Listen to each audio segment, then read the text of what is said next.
జరిగిందేమీ మనసులో పెట్టుకోకండి. బావగారు, బయట కార్ మీదేనా?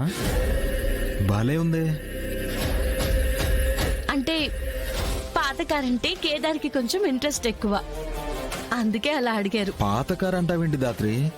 మినిమం 2 decades నుంచి రన్నింగ్ లో ఉన్నట్టుంది. ఓ, పాత కారని ఎత్తి పొడుస్తా ఉండారా? లేదా ఇంత డబ్బున్నోళ్ళు అట్టంటి కార్లో వచ్చుండారని అనుమానంతో అడుగుతా ఉండారా? అయ్యో, మా మాటల్లో అన్న అర్థాలు లేవత్తయ్య గారు. అంటే అంత డబ్బున్న వాళ్ళు ఇలాంటి కార్లో తిరుగుతున్నారేంటా అని అడిగాం, అంతే. కార్ చూస్తుంటే ఎందుకో రెంట్కు తెచ్చుకున్న దానిలా అనిపించింది, అందుకే అడిగాం. రెంట్ ఏంటి రెంటు? అంటే మేము రోజుకి 2500 ఇచ్చి కార్ అద్దెకు తెచ్చుకున్నామంటారా?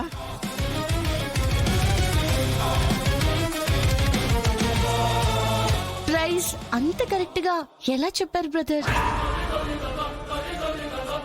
నువ్వు అడిగే క్వశ్చన్స్ కి ఇరిటేషన్ వచ్చి అలా చెప్పారు అంతే.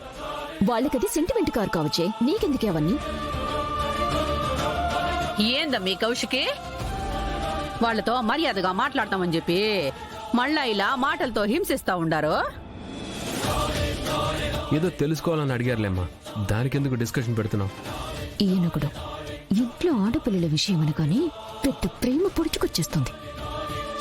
ఈ పెళ్లికి అబ్బోడిని రొంత దూరంగా పెట్టాలమ్మీ, లేదంటే అబ్బోడు వాళ్ళతో కలిసిపోయి ఈ పెళ్లిని చెడగొడతాడు. సరే సరే ఆగండి. మీరన్నట్టు ఈ వారంలోనే ఎంగేజ్మెంట్ చేసుకుందాం చెల్లెమ్మా. సరే అన్నయ్య. ఆ.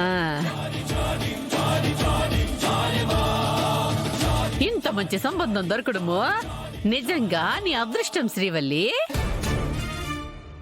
సరే అయితే ఎంగేజ్మెంట్ షాపింగ్ కి అందరం కలిసి వెళ్దాం. మీకు టైం అవుతున్నట్టుంది. అవుతుంది.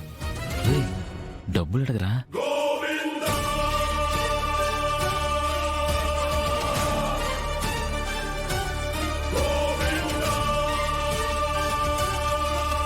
ఏమైంది రాజు?